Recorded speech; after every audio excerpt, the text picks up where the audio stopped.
If you knew that the next 24 hours contained the opportunity that would change your life forever, would you spend the first hour of those 24 hours scrolling through your phone? Every single morning, you wake up to unlimited potential, unlimited possibilities, and unlimited power to reshape your reality. But most people treat this gift like garbage. They hand over their most powerful mental energy to social media companies, news organizations, and other people's emergencies while you're consuming everyone else's thoughts. Someone else is using their morning clarity to steal the opportunities that could have been yours. The tragedy isn't that you don't have chances, it's that you're sleeping through them. The moment your eyes open tomorrow morning, a battle begins. Not with your boss, not with traffic, not with bills or problems or other people. The battle begins with you. Right there in that bed, in those first precious seconds when consciousness returns, you will make a choice that determines whether you win or lose the next 16 hours of your life. Most people don't know this battle is happening. They roll over, grab their phone, and surrender before their feet even hit the floor. They hand over their power to whatever notification screams loudest, whatever emergency someone else created, whatever chaos the world wants to dump on their day. They think morning is just the time before real life starts. They couldn't be more wrong. Your morning isn't preparation for your life. Your morning is your life. Every single day, you get exactly 1.44 minutes, no more, no less. Rich or poor, young or old, powerful or powerless, we all get the same allocation. But here's what separates those who thrive from those who merely survive. They understand that the first hour of those 1.44 minutes carries more weight than all the others combined. Think about it this way. When you plant a seed, does the farmer wait until noon to water it? When you start a fire, do you wait until the wood is cold and wet? When you build a house, do you ignore the foundation and start with the roof? Of course not. Yet most people treat their most important asset, their mind, their energy, their focus, like it doesn't matter what happens in the beginning. Let me tell you about Marcus. 3 years ago, Marcus was a janitor at a downtown office building. Every morning he would roll out of bed at the last possible minute, grab whatever food he could find, rush to work, and spend his day cleaning up other people's messes. He was tired, frustrated, and convinced that life was something that happened to him, not something he could control. But Marcus had a problem that became his breakthrough. His old car wouldn't start unless he let it warm up for 15 minutes every morning. Instead of sitting there angry, scrolling through social media like most people would, Marcus started using those 15 minutes differently. He began asking himself one simple question: what kind of person do I want to be today? The first week, he felt foolish. The second week, something shifted. By the third week, Marcus started answering that question out loud. I want to be someone who adds value. I want to be someone who sees opportunities. I want to be someone who makes things better. Those 15 minutes became 30 minutes. Marcus started reading during that time, not complicated books, simple, practical books about business, about money, about success. He started writing down ideas, small ideas at first, then bigger ones. 6 months later, Marcus noticed something. The office building where he worked was wasting enormous amounts of money on cleaning supplies. Companies were ordering the wrong products, using too much, storing them incorrectly. Marcus had been watching this waste for years, but now he was seeing it with different eyes, morning eyes. He spent his morning time researching suppliers, learning about bulk purchasing, understanding profit margins. He presented a proposal to the building management. They could cut their cleaning costs by 40% if they let Marcus handle procurement and inventory management. Today, Marcus owns a cleaning supply company that serves 47 office buildings across the city. His 15-minute morning routine became a multi-million-dollar business. But here's what Marcus will tell you. The money wasn't the real transformation. The real transformation happened in his mind. In those morning moments when he decided to take control of who he was becoming. You see, morning time isn't just time. Morning time is potential energy. It's like a battery that's been charging all night while you sleep. Your mind is fresh. Your willpower is strong. Your creativity is at its peak. The noise of the day hasn't started yet. The demands, the interruptions, the emergencies, they're all still quiet. But most people waste this energy on things that don't matter. They check email before they check their goals. They consume other people's thoughts before they create their own. They react to the world before they decide who they want to be in that world. Scientists have proven what successful people have always known. Your brain power is strongest in the first few hours after waking up. Your ability to make good decisions, to think clearly, to resist temptation, to focus on what matters most. All of these peak in the morning and decline throughout the day. This means that whatever you do first, you do with your best self. Whatever gets your prime mental energy will get your best results. So the question becomes, what deserves your best? Does your phone deserve your best? Do other people's problems deserve your best? Or do your dreams deserve your best? Does your family deserve your best? Does your future deserve your best? Here is the truth that will change everything. You don't get successful and then start having good mornings. You start having good mornings and then you get successful. The order matters. The sequence is everything every morning. You're either building the life you want or accepting the life you have every morning. You're either moving toward your potential or away from it every morning. You're either taking control or giving it away. The most powerful people in the world, the ones who create companies, who lead nations, who change industries, who impact millions, they all understand this secret. They don't wait for motivation to find them. They don't wait for inspiration to strike. They don't wait for perfect conditions or better circumstances. They wake up early. They take control of their first hour. They feed their minds before the world feeds them distractions. They decide who they're going to be before the day decides for them. This isn't about becoming a morning person. This isn't about following someone else's routine. This isn't about perfection or complicated systems.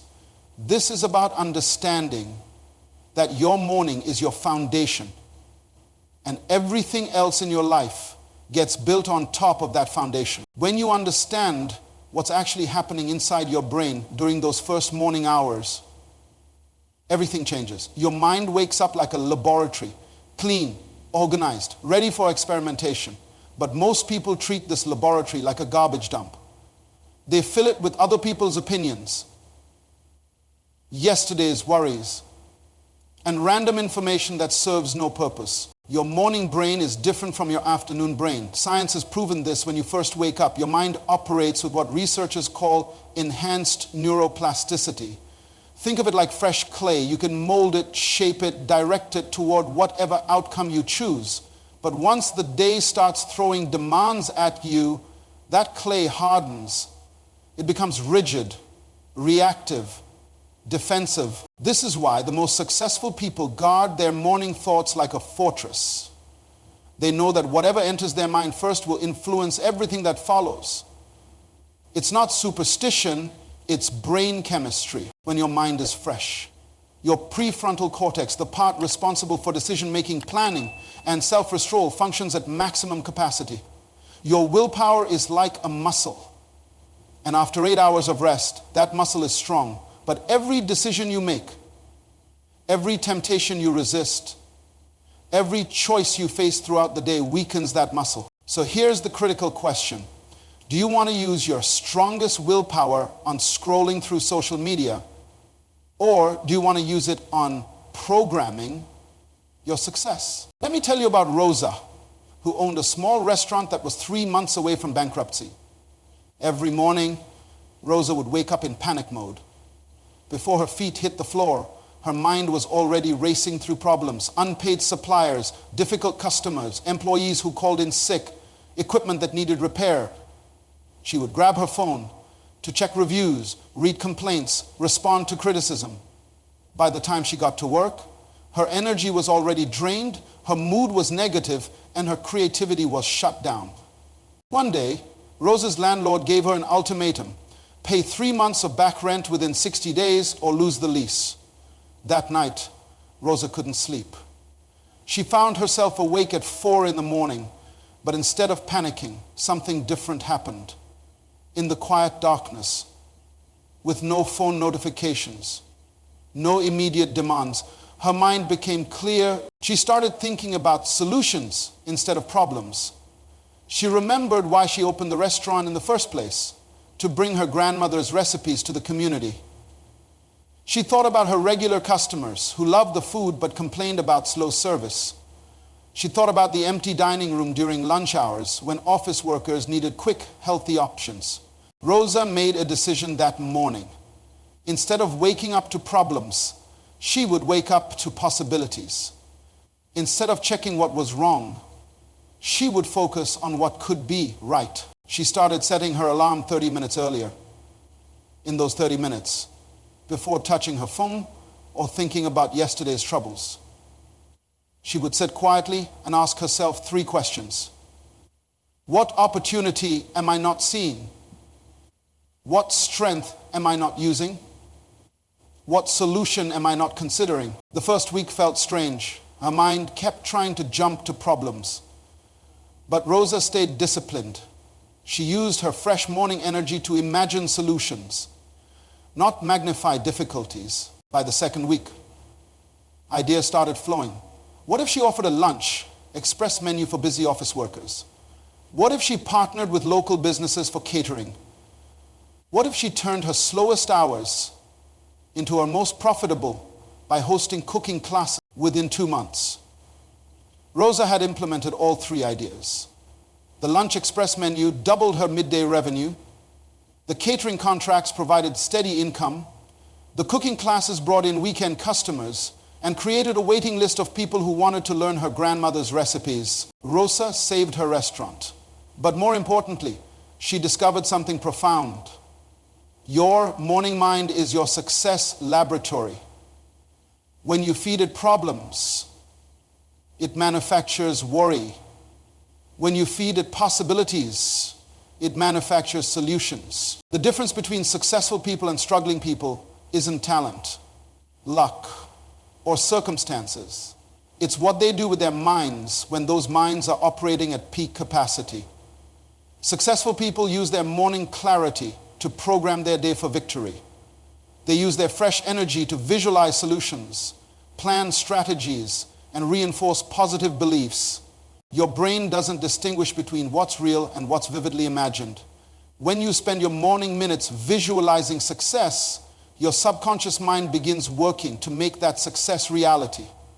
When you spend those same minutes worrying about failure, your subconscious works just as hard to make that failure come true. This is why morning routines of successful people look so similar. Even when they've never met each other, they wake up early. They avoid distractions. They feed their minds positive, purposeful content.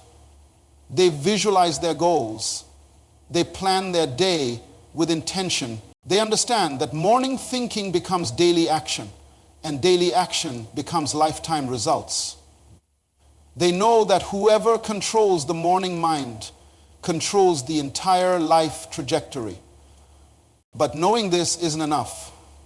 You can understand the science, feel motivated by the stories, and still wake up tomorrow doing the same things that keep you stuck. Knowledge without architecture is just information. You need to build something. You need to create a structure that works, even when you don't feel like working. Most people live reactively. They wake up and respond to whatever demands the loudest attention. The phone rings, they answer. An email arrives, they read it.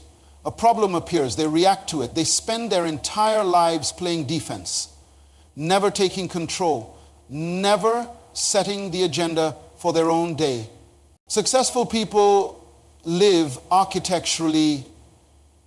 They design their mornings like an architect designs a building. Every element serves a purpose. Every minute has a function. Every action builds toward a specific outcome. Let me tell you about Elena.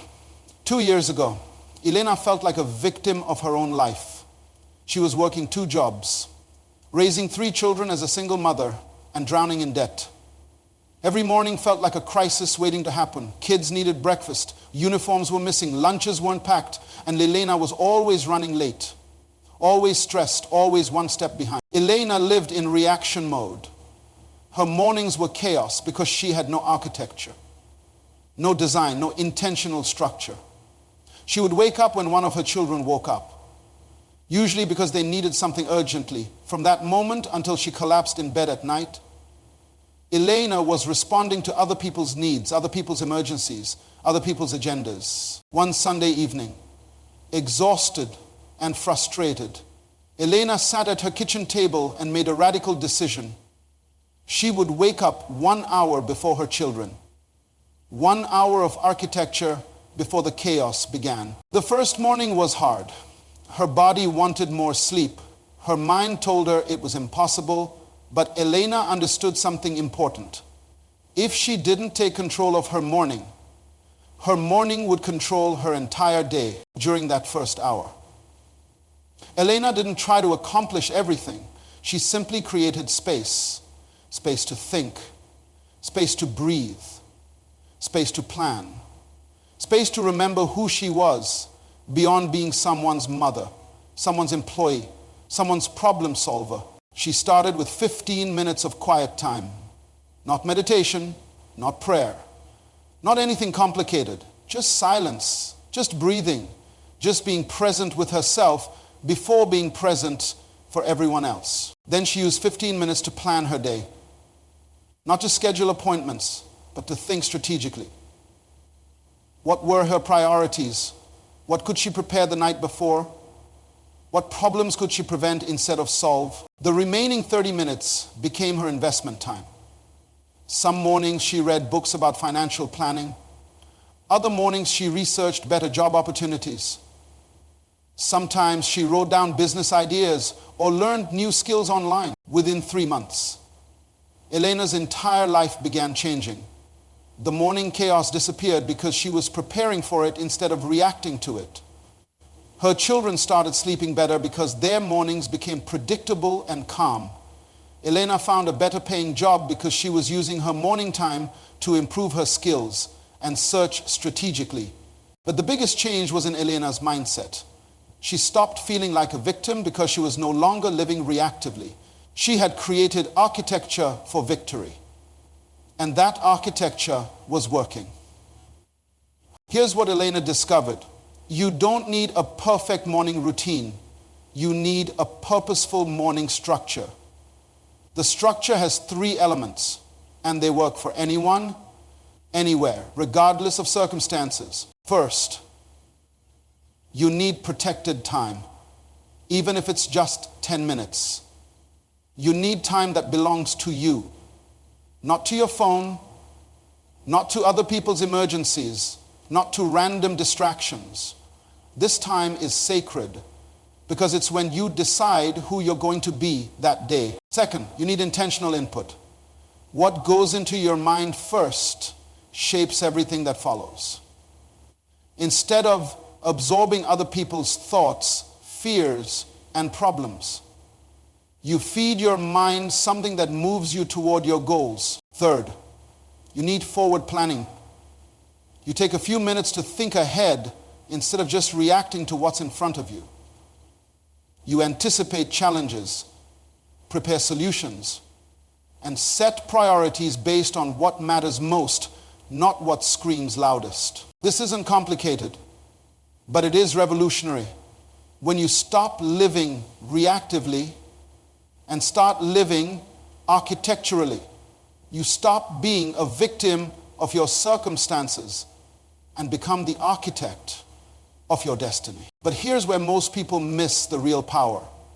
They think success is about big moments, dramatic changes, overnight transformations. They're looking for the miracle that will change everything in one day.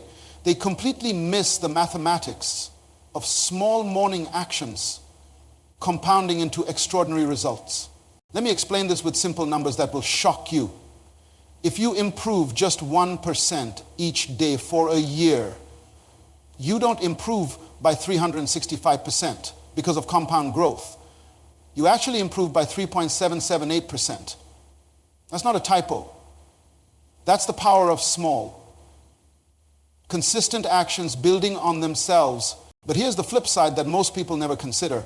If you decline by just 1% each day, sleeping a little later, making slightly worse choices, being a tiny bit less disciplined, after 1 year, you're down to almost nothing. You've lost 97% of your potential.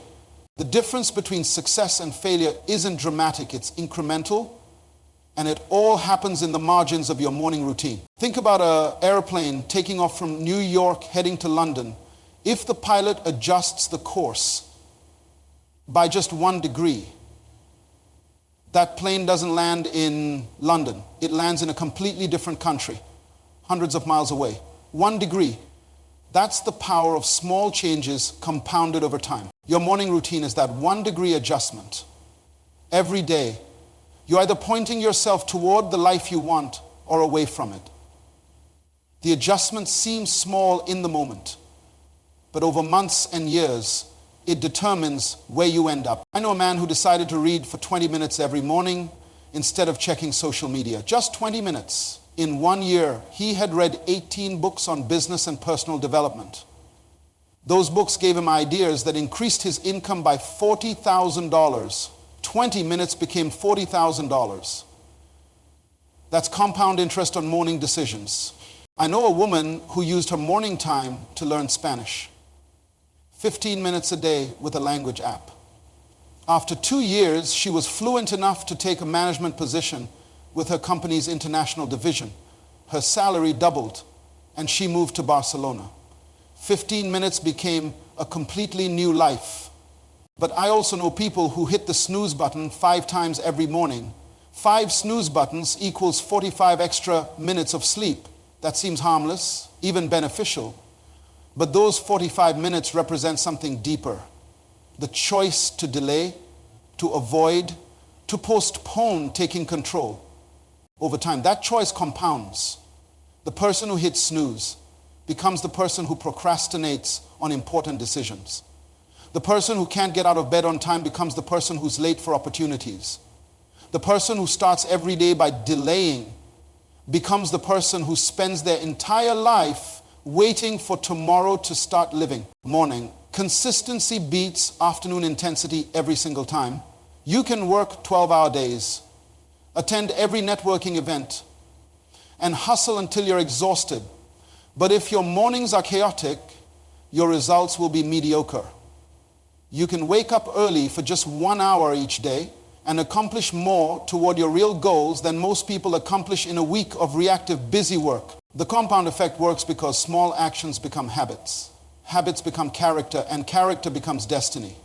When you consistently take control of your mornings, you develop the skill of self-discipline. When you repeatedly feed your mind positive content first thing each day, you develop optimistic thinking patterns. When you regularly plan your day with intention, you develop strategic thinking abilities. These skills don't just affect your mornings. They transform how you handle every challenge, every opportunity, every decision throughout your entire life. But here's the warning nobody wants to hear. Neglecting your mornings also compounds.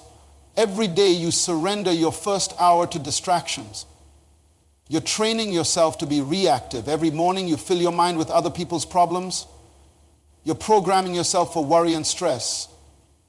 Every time you start your day without intention, you're practicing a lifestyle of drift and mediocrity. The devastating truth is this: you're already experiencing compound effects from your current morning habits. The question is whether those effects are working for you or against you. So we come to the final truth, the one that changes everything or changes nothing, depending on what you do with it. You don't just have mornings. Your mornings have you. They possess you. They shape you. They create you. every single day. Your morning routine is writing the story of who you're becoming. Most people think their circumstances control their destiny. They believe their background, their education, their current situation, their resources determine their future. They're wrong. Your morning determines your future. Your morning is where destiny is decided, where potential becomes reality, where dreams either live or die. Let me tell you about David, because David's story contains everything you need to understand about the choice you're facing right now. 3 years ago, David was 42 years old and felt like his life was over. He had been laid off from a corporate job he hated but needed. His marriage was struggling because financial stress was destroying their peace. His teenage daughter barely spoke to him because he was always angry, always worried, always complaining about how unfair life was. David would wake up every morning already defeated. Before his eyes were fully open, his mind was cataloging problems, bills he couldn't pay, job applications that were ignored, arguments with his wife, disappointment in his daughter's eyes. He would grab his phone to distract himself from these thoughts, scrolling through social media for hours, reading news that made him angrier, watching videos that wasted his time. By the time David got out of bed, usually around 10 in the morning, he was already emotionally drained.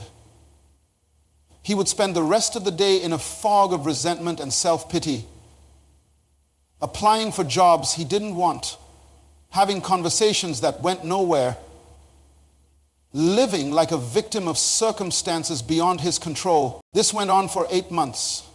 David's savings disappeared. His marriage reached the breaking point. His daughters started spending more time at friends' houses to avoid the tension at home. David was spiraling downward, and he couldn't see any way to stop the fall. Then something happened that seemed like a disaster but became his salvation. David's neighbor, an elderly man named Frank, had a heart attack. Frank lived alone, and David was the only person close enough to hear him calling for help. David called the ambulance, rode to the hospital, and stayed with Frank through the emergency surgery during those long hours in the hospital waiting room. Frank told David something that shattered his excuses. Frank had immigrated to this country with nothing. No education, no connections, no money, no language skills.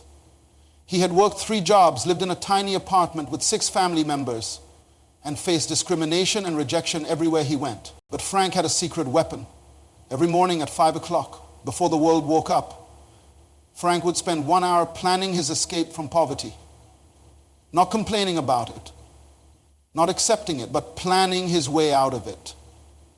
He used that hour to learn English by reading newspapers. He used it to study business by watching successful people in his neighborhood. He used it to dream and plan and prepare for opportunities that didn't exist yet. Within 5 years, Frank owned a small grocery store. Within 10 years, he owned 3 stores. Within 15 years, he had built a food distribution company that employed 200 people. Frank became wealthy not because he was lucky or talented or connected, but because he understood that success is built one morning at a time. David, Frank said from his hospital bed, the difference between people who escape their circumstances and people who stay trapped isn't intelligence or luck or opportunity. It's what they do with their mind when their mind is strongest. Most people waste their best thinking time on other people's thoughts. I used mine to create my own future. That night, David made a decision that saved his life. He would wake up at 5:30 every morning and spend 1 hour becoming the person his family needed him to be. The first morning was brutal. David's body wanted more sleep. His mind wanted to check his phone. His emotions wanted to wallow in self-pity. But David remembered Frank's words. Your best thinking time should be used to create your own future. Instead of scrolling through social media, David spent 30 minutes writing down every skill he had, every connection he could make, every opportunity he might be missing. Instead of reading depressing news, he researched companies in his industry, studied market trends, and identified problems he could solve. The second morning was easier. The third morning, David started getting ideas. By the end of the first week, he had identified 3 potential business opportunities that required his background in logistics and operations. Within 2 months, David had started a consulting business helping small companies streamline their supply chains. Within 6 months, he was earning more money than his corporate job had ever paid. Within 1 year, he had hired 2 employees and was turning away clients because he couldn't handle all the demand. But the real transformation wasn't financial. David's marriage healed because he stopped being angry and started being hopeful. His relationship with his daughter flourished because he was present and positive instead of distant and bitter. David became the man his family had always needed him to be. Today, David wakes up at 5:30 every morning, not because he has to, but because he wants to. That hour belongs to him. It's when he connects with his purpose, plans his growth, and programs his mind for success. It's when he remembers that he's not a victim of circumstances, but the architect of possibilities. David discovered what every successful person eventually learns. You don't control what happens to you, but you absolutely control what happens in you. And what happens in you during your morning hours determines everything that happens through you during the rest of your day. The choice is yours. Tomorrow morning, when your eyes open, will you grab your phone or grab your future? Will you consume other people's thoughts or create your own vision? Will you start another day of reaction or begin your first day of intentional living? Your morning is waiting. Your destiny is waiting. The only question is, are you ready to meet them?